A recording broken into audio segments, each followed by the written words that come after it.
Guys, আজকে আমরা চলে এসেছি আমাদের এলাকার একটা পরিত্যক্ত ভাটায়। আর লোকমুখে শোনা যায় এই ভাটায় নাকি যারা আসে তারা জীবন বেঁচে ফিরতে পারে না। আর আমরা আজকে এই ভাটায় 3 ঘন্টা কাটাতে চলেছি। আমরা দেখবো আমাদের সাথে কোনো খারাপ কিছু ঘটে নাকি। প্রথমেই আমরা ভাটার মধ্যে প্রবেশ করলাম এবং এইখানটা ছিল অনেক নির্জন। আমাদের অনেক ভয় করতেছিল, কিন্তু আমরা আজকে এখানে 3 ঘন্টা কাটিয়েই ছাড়বো। গাইস, আমার তো অনেক ভয় করতেছে।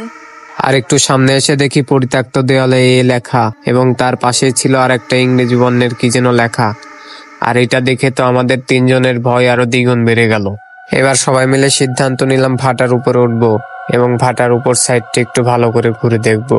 ভাটার উপরে ওঠার পরে এখানে বড় বড় ঘাস এবং বড় বড় গর্ত দেখতে পাই এবং গর্তের মধ্যে পানি জমে আছে।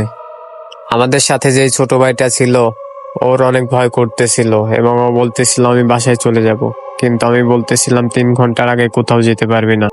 এরপরে সোজা ঢুকে পড়লাম ভাটার সুড়ঙ্গের মধ্যে এবং এর মধ্যে ঢুকে যে এত খারাপ কিছু আমার সাথে ঘটে যাবে যা কখনো কল্পনাই করতে পারি নাই। তোমরা যদি ঘটনাটা জানতে চাও তাহলে চ্যানেলটা সাবস্ক্রাইব করে দাও। আমি প্রথমেই সুড়ঙ্গের মধ্যে ঢুকে পড়লাম এবং সুড়ঙ্গের মধ্যে ঢুকেই দেখি প্রচুর পরিমাণে অন্ধকার। সত্যি কথা বলতে আমার অনেক ভয় করতেছিল। আমার তখনই মনে হচ্ছিল যে আমি এক পাশ দিয়ে বের হয়ে যাই, কিন্তু সুড়ঙ্গটা এতই বড় ছিল যে আমি ইচ্ছা করলেও আর বের হতে পারতেছিলাম না। তারপরে একটু একটু করে সামনে আগাইতে লাগলাম আর একটু সামনে গিয়ে কি যেন একটা দেখতে পেলাম, আর এটা দেখে তো আমি পিছন দিকে প্রাণপণ চেষ্টায় দৌড়াতে শুরু করলাম।